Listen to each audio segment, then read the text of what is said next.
नमस्कार विद्यार्थियों। आज मैं आपको बीए भाग प्रथम का प्रथम प्रश्न पत्र राजनीति विज्ञान के मूल आधार में अधिकार और कर्तव्य के बारे में बताऊंगी। जैसा कि सभी जानते हैं, प्रत्येक व्यक्ति को अपने व्यक्तित्व के विकास के लिए अधिकारों की आवश्यकता होती है और बिना अधिकारों के मानव जीवन का अस्तित्व भी खतरे में दिखाई देता है। तो अधिकार हमारे सामाजिक जीवन की अनिवार्य आवश्यकताएं हैं, जिसके बिना व्यक्तित्व का विकास नहीं हो सकता। वर्तमान समय में प्रत्येक राज्य के द्वारा अपने नागरिकों को विस्तृत अधिकार प्रदान किए जाते हैं, जिससे प्रत्येक व्यक्ति अपने व्यक्तित्व का संपूर्ण विकास कर सके। अधिकार किसे कहते हैं, इसके बारे में हम विचार करें तो सामान्य शब्दों में मैं कह सकती हूँ कि अधिकार वे परिस्थितियाँ हैं या वे सुविधाएं हैं जो प्रत्येक राज्य के द्वारा अपने नागरिकों को दी जाती है, और इसमें राज्य का सर्वोत्तम लक्ष्य होता है कि उसका नागरिक या प्रत्येक व्यक्ति अपने व्यक्तित्व का संपूर्ण विकास कर सके। तो राज्य के द्वारा व्यक्ति को प्रदान की जाने वाली इन बाहरी सुविधाओं का नाम ही अधिकार कहा जा सकता है। इनका अभिप्राय राज्य द्वारा व्यक्ति को दी गई कुछ कार्य करने की स्वतंत्रता या सकारात्मक सुविधा प्रदान करना है, जिससे व्यक्ति अपने शारीरिक, मानसिक एवं नैतिक शक्तियों का पूर्ण विकास कर सके। और अधिकारों के बारे में विभिन्न विचारकों ने अपनी अपनी अलग परिभाषाएं भी दी है। जैसा कि लॉस्की कहते हैं, अधिकार सामाजिक जीवन की वे परिस्थितियां हैं जिनके अभाव में सामान्यतः कोई भी व्यक्ति अपने व्यक्तित्व का विकास नहीं कर पाता है। बोसांके ने भी अपनी परिभाषा देते हुए ये कहा कि अधिकार वह मांग है जिसे समाज स्वीकार करता है और राज्य लागू करता है। तो अधिकार समुदाय के कानून द्वारा स्वीकृत वह व्यवस्था है, वह नियम है, रीति है जो नागरिकों के सर्वोच्च नैतिक कल्याण में सहायक हो सके। तो इस आधार पे हम अधिकारों के कुछ लक्षण बता सकते हैं। ये लक्षण मुख्यतः लॉस्की, वाइल्ड और श्रीनिवास शास्त्री ने जो परिभाषाएं दी हैं, उन परिभाषाओं के आधार पर हम इन लक्षणों पर चर्चा कर सकते हैं। जैसे सामाजिक स्वरूप है अधिकार का। ये पहला लक्षण है कि अधिकार के लिए सामाजिक स्वीकृति आवश्यक है। सामाजिक स्वीकृति के अभाव में व्यक्ति जिन शक्तियों का उपभोग करता है, वे उसके अधिकार न होकर प्राकृतिक शक्तियां हैं। अधिकार तो राज्य द्वारा नागरिकों को प्रदान की गई स्वतंत्रता और सुविधा का नाम है, और इस स्वतंत्रता एवं सुविधा की आवश्यकता तथा उपभोग समाज में ही संभव है। इसके अतिरिक्त राज्य के द्वारा व्यक्ति को जिस उद्देश्य की प्राप्ति के लिए अधिकार प्रदान किए जाते हैं, उसकी सिद्धि समाज में ही संभव है। इस दृष्टि से भी अधिकार समाजगत ही होते हैं। अधिकारों के कल्याणकारी स्वरूप की यदि हम चर्चा करें तो अधिकारों का संबंध आवश्यक रूप से व्यक्ति के व्यक्तित्व के विकास से ही होता है, और इस कारण अधिकार के रूप में केवल वे ही स्वतंत्रताएं और सुविधाएं प्रदान की जाती है जो व्यक्तित्व के विकास हेतु आवश्यक या सहायक हों। व्यक्ति को कभी भी वे अधिकार नहीं दिए जा सकते जो व्यक्ति के व्यक्तित्व के विकास में बाधक हों। तो इसी प्रकार मद्यपान, जुआ खेलना या आत्महत्या अधिकार के अंतर्गत नहीं आता। और अगला लक्षण है लोकहित में इनका प्रयोग किया जाता है। व्यक्ति को अधिकार उसके स्वयं के व्यक्तित्व के विकास और संपूर्ण समाज के सामूहिक हित के लिए प्रदान किए जाते हैं। इसलिए यह आवश्यक है कि अधिकारों का प्रयोग किस प्रकार किया जाए, या इस तरह से किया जाए कि व्यक्ति स्वयं की उन्नति के साथ साथ संपूर्ण समाज की उन्नति भी करे। यदि कोई व्यक्ति अधिकार का इस प्रकार से उपयोग करता है कि अन्य व्यक्तियों या संपूर्ण समाज के हित में बाधा पहुंचती है तो व्यक्ति के अधिकार को सीमित भी किया जा सकता है और इन्हें राज्य का संरक्षण भी प्रदान किया जाता है। और यही एक महत्वपूर्ण लक्षण भी है अधिकारों का कि उसकी रक्षा का दायित्व राज्य अपने ऊपर लेता है और इस संबंध में राज्य आवश्यक व्यवस्था भी करता है। उदाहरण के लिए व्यक्ति को रोजगार प्राप्त होना चाहिए। यह बात व्यक्तित्व के विकास के लिए आवश्यक है और समाज भी इसे स्वीकार करता है। लेकिन राज्य जब तक आवश्यक संरक्षण की व्यवस्था न करे उस समय तक पारिभाषिक अर्थ में इसे अधिकार नहीं कहा जा सकता। सार्वभौमिकता या सर्वव्यापकता। अधिकार का एक अन्य लक्षण यह भी है कि अधिकार समाज के सभी व्यक्तियों को समान रूप से प्रदान किए जाते हैं और इस संबंध में जाति, धर्म, लिंग और वर्ण के आधार पर कोई भेदभाव नहीं किया जा सकता। तो इस तरह से अधिकार समाज के सभी व्यक्तियों के व्यक्तित्व के उच्चतम विकास हेतु आवश्यक वे सामान्य सामाजिक परिस्थितियां हैं जिन्हें समाज स्वीकार करता है और राज्य लागू करने की व्यवस्था करता है। अधिकारों का वर्गीकरण। दो प्रकार से अधिकारों का वर्गीकरण किया गया है। पहला नैतिक अधिकार और दूसरा है कानूनी अधिकार।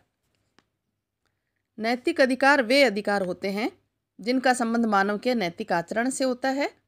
अनेक विचारकों के द्वारा इन्हें अधिकार के रूप में स्वीकार नहीं किया जाता है क्योंकि वे अधिकार राज्य द्वारा रक्षित नहीं होते हैं। इन्हें धर्मशास्त्र, जनमत या आत्मिक चेतना द्वारा स्वीकृत किया जाता है और राज्य के कानूनों से इनका कोई संबंध नहीं होता। फिर है कानूनी अधिकार। ये वे अधिकार हैं जिनकी व्यवस्था राज्य के द्वारा की जाती है और जिनका उल्लंघन कानून से दंडनीय होता है। कानून का संरक्षण प्राप्त होने के कारण इन अधिकारों को लागू करने के लिए राज्य द्वारा आवश्यक कार्यवाही की जाती है।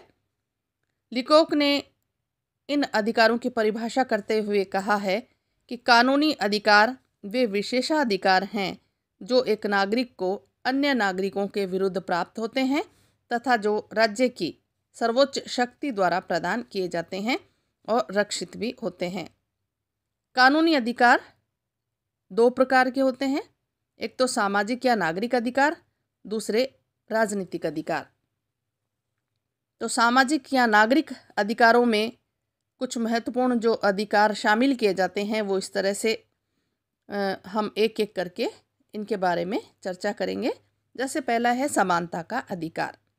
तो समानता का अधिकार एक अत्यंत महत्वपूर्ण अधिकार है और इसका अर्थ है कि प्रत्येक व्यक्ति में, प्रत्येक क्षेत्र में व्यक्ति होने के नाते सम्मान और महत्व प्राप्त होना चाहिए और जाति, धर्म व आर्थिक स्थिति के भेद के बिना सभी व्यक्तियों को अपने जीवन का विकास करने के लिए समान सुविधाएं प्राप्त होनी चाहिए।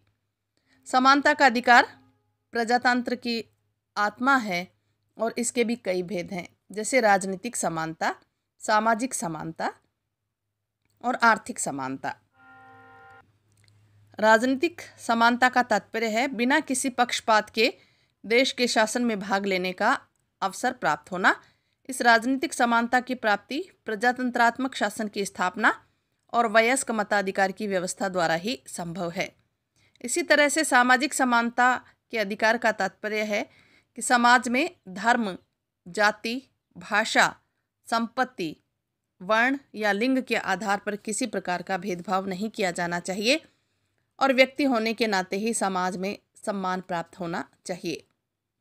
आर्थिक समानता की हम बात करें तो आर्थिक समानता से तात्पर्य यह लिया जाता है कि मानव के आर्थिक स्तर में गंभीर विषमताएं नहीं होनी चाहिए और संपत्ति एवं उत्पादन के साधनों का न्याय संगत वितरण किया जाना चाहिए।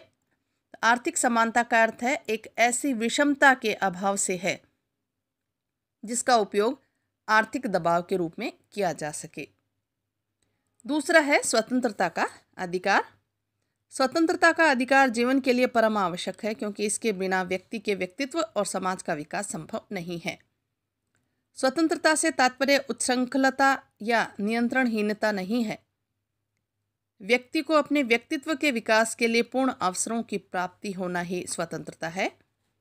और लास्की ने यह कहा कि इसका तात्पर्य उस शक्ति से होता है जिसके द्वारा व्यक्ति अपनी इच्छानुसार अपनी तरीके से बिना किसी बाहरी बंधन के अपने जीवन का विकास कर सके। स्वतंत्रता के अधिकार को लेकर कई तरह की स्वतंत्रताओं की बात चलती है, जैसे व्यक्तिगत स्वतंत्रता का अधिकार। व्यक्तिगत स्वतंत्रता का तात्पर्य है कि व्यक्ति अपना सामान्य जीवन विवेक के अनुसार व्यतीत कर सके। इसके अंतर्गत यह बात भी सम्मिलित है कि कानून के उल्लंघन किए बिना किसी व्यक्ति को गिरफ्तार नहीं किया जा सकता और न्यायालय द्वारा अभियोग की पुष्टि के बिना उसे बंदी नहीं बनाया जा सकता। व्यक्तिगत स्वतंत्रता का सबसे बड़ा प्रतिपादक जे.एस. मिल को माना गया है, जिन्होंने ये कहा, व्यक्ति स्वयं अपने ऊपर, अपने शरीर, अपने मस्तिष्क और आत्मा पर संप्रभु होता है। फिर जैसे विचार और अभिव्यक्ति की स्वतंत्रता का अधिकार और विचार स्वातंत्र्य मानसिक तथा नैतिक उन्नति की सर्वोच्च शर्त है। प्रत्येक व्यक्ति को अपनी इच्छा अनुसार अपने विचार रखने, भाषण, लेख आदि के माध्यम से इन विचारों को व्यक्त करने की स्वतंत्रता होनी चाहिए।